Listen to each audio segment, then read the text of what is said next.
Nos avocats nous disent que tout est beau.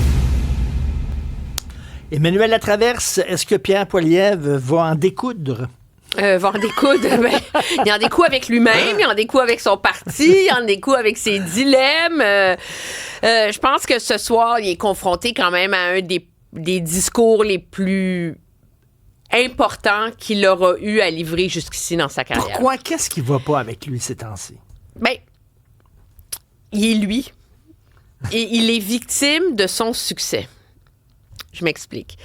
Il a amené le Parti conservateur à des sommets qu'on a à peu près... Tu sais, en ce moment, le Parti conservateur est à 38 %. Harper a gagné une majorité avec 39 %. Là. Fait que, tu sais, la Poilievre n'est pas bon, là. Non. Il a forgé une nouvelle coalition dans le Parti conservateur qui est très solide. Okay? Donc, il y a une base qui est son plafond aussi. Mais c'est un plafond qui n'est pas capable il n'est pas capable d'élargir sa tente, tu comprends-tu? Avec son discours axé sur l'abordabilité, le coût de la vie, l'épicerie, la crise du logement, ça rejoint les gens. Il a forgé une nouvelle coalition avec des cols bleus qui votaient pas conservateurs, des jeunes hommes, beaucoup. Donc, ça marche, là. Mais le problème, c'est que dans n'importe quel paysage politique, ça suffirait à gagner une élection. OK? Mais en ce moment, le NPD est à 6 %. On est en train, c'est comme si on était dans un environnement à deux partis tout d'un coup. Où les tiers partis, entre guillemets, en tout respect, le NPD, le Bloc, ont baissé. Fait que quand le Bloc baisse, les conservateurs ne peuvent pas se faire élire au Québec. Puis quand le NPD baisse, ils peuvent pas se faire élire en Ontario. Donc, M. Carney, à cause de la peur de Trump, ramasse tout. A réussi à tout ramasser. Donc, tu fais quoi quand tu es chef conservateur? C'est ça le dilemme. Plusieurs voudraient... Premièrement, il peut pas aller se battre sur le terrain de M. Carney, les relations avec Trump, etc. Pour deux raisons. De un, il aurait l'air d'être déloyal envers le Canada. De deux, il peut pas virer anti-Trump trop, parce qu'il y a une partie de sa base qui est trumpiste. Il peut pas virer trop totalement Capitaine Canada d'unité nationale, parce qu'il y a une partie de ses électeurs qui sont des souverainistes albertains aussi. Et donc, puis il peut pas aller... Alors, comment tu fais pour réussir à élargir ta...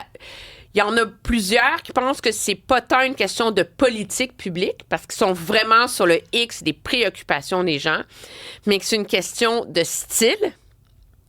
Mais là, tu peux-tu apprendre un vieux singe à faire des grimaces sans le dénaturer? T'sais, c'est un peu ça, je pense, le dilemme. Donc, comment tu fais pour forger un discours... Un style abrasif?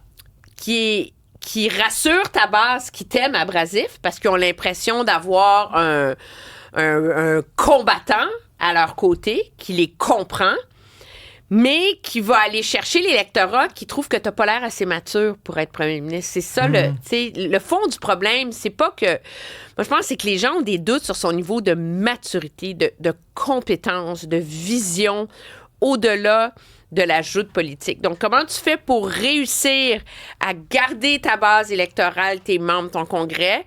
Puis aujourd'hui, il faut qu'il leur apprenne dans son discours qu'il a tiré des leçons de la dernière année.